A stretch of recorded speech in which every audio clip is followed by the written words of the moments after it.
Estos ensayos, que en ocasiones pueden parecer sopas demasiado espesas de conceptos, deben leerse desde el siguiente enfoque, desde el que han sido intencionalmente escritos para que cristalicen en la concreción que les es propia.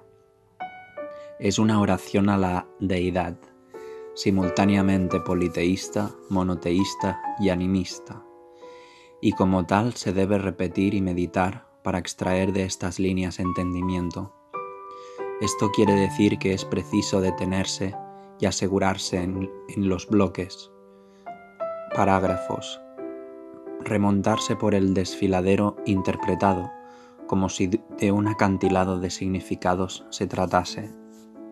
Es una escalada abstracta, por lo que tomar apuntes puede servir para afianzar en la verticalidad de una aparente confusión que nos impida avanzar, dando crédito unos pasos sobre el vacío abismo de lo sobrecogedor, unas vistas que apenas podemos alcanzar a priori, pero que nos aguardan, por lo que paulatinamente ascendemos y se nos abre como una flor de bóvedas celestes, llena de místicos aromas y gramáticas embriagadoras de puro realismo fáctico, simbólico.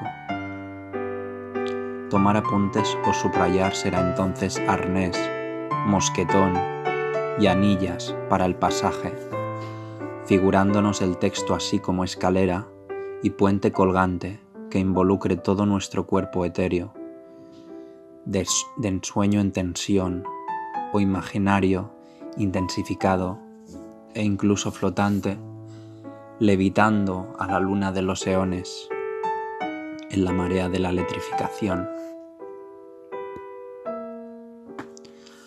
La manifestación de la Atlántida. Solón, uno de los 7 sabios de Grecia, es la fuente del relato de la Atlántida, lugar del que se dice Atlas fue el primer rey. La cordillera del Atlas en la meseta norteafricana sostiene el cielo, pedestal geológico en el zócalo del Mare Nostrum. Son los restos míticos de los atlantes hechos piedra por la astucia heroica de Perseo, poseedor legítimo de la cabeza de Medusa. En el Critías, Platón comienza a narrar cómo fue que los dioses decidieron castigar a los atlantes por su soberbia, momento en el que el relato se interrumpe abruptamente, quedando la historia inconclusa. Como la cortina de un gran chubasco o un diluvio, cae sobre el mundo una riada de Acuario. Es el bautismo planetario de una nueva era, una lluvia etérea que golpea contundente, rumor caudaloso por el que fluye una renovación, la actualización ideológica, o acuateísmo, resurrección de la perdida Atlántida. De las emergentes flores del mal emana el palacio celestial.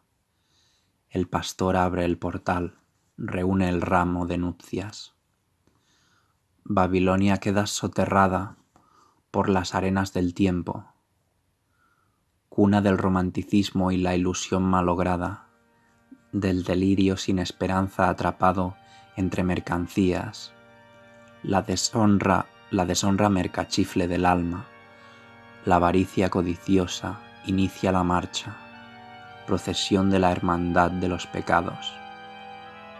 En el contagioso corazón de la obsesión, recalcitrantes y taimados mercaderes perfeccionan el arte del saqueo de pizcas y chiquitas, reiteradas comisiones de una trampa envolvente y narcótica. Babilonia después del diluvio, tormentosa crítica de titanes, queda sumergida y emerge la Atlántida, su variación purificada. Una sensación de júbilo popular recorre el semblante por las calles, y en ello una complicidad. Gracias a Dios, me mataste. Ahora obtengo la resurrección. Cruzar el umbral reservado a los hundidos, síncope extraño y fulgurante, sin derramar sangre, tras un sepulcro a la deriva, desahogado me levanté en un cuerpo nuevo y brillante. Quizá todo ello parezca solo una vivencia imaginaria, pero es un viaje de plata y cobalto, oro de alquimistas para el ángel hundido, incluso antes de caer. A él lo hallarás en cualquier parque, plaza o esquina, acechando anhelante el filo del purgatorio, en un local con pocas luces y muchas máscaras, encaramado a un libro. El misterio de esta leyenda deja un vacío que se conjura desde la ignota distancia de Ítaca, desalojando un volumen inestimable y precioso. Por él adquirimos un punto de apoyo fuera del mundo, con que precisamente moverlo como a la zaga de Arquímedes. La nada de un vacío se consolida y deviene principio fundador de la libertad, la patria honorable, la ciudad ideal, hogar flotante del marinero prendido de esperanza. Es el sustento de los sueños de humanismo eterno y arcano que recorren la singladura quebrada de la historia, hecha de enjambres de historias. Cabrillé en las olas espumosas el vértigo de acuáticos acantilados, el apuro de crujías que capricornian en el horizonte, provocando y reverberando remanencias incesantes.